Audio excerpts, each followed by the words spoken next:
எப்படி செய்யறதுன்னு பார்க்கலாம். ஒரு குக்கரில் வந்து தேங்காய் எண்ணெய் ஊற்றிட்டு ஹீட் ஆனதுக்கப்புறம் இந்த மசாலா ஐட்டம் எல்லாத்தையும் போட்டுடலாம்.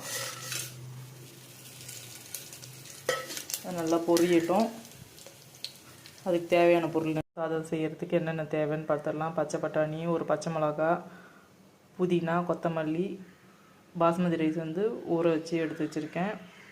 இங்கே வந்து தேங்காய் பால் இருக்குது, 2 பெரிய வெங்காயம், இஞ்சி பூண்டு பேஸ்ட்டு. இப்போ மசாலாலாம் வதங்கிருச்சு, வெங்காயம் போட்டுக்கலாம்.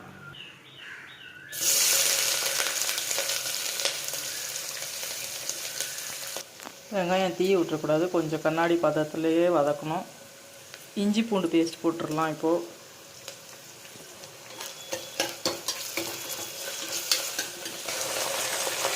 பச்சை மிளகா, பட்டாணி, புதினா எல்லாம் போட்டாச்சு. இப்போ வதக்கிக்கலாம் நல்லா. அரிசி போட்டாச்சு. இப்போ தேங்காய் பால் ஊற்றிக்கலாம்.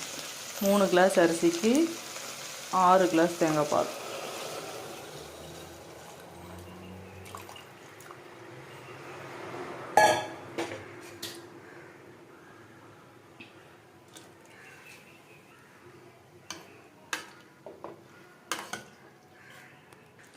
இப்போ வந்து விசில் வச்சுட்டு லாஸ்ட்டாக எப்படி இருக்குன்னு காமிக்கிறேன்.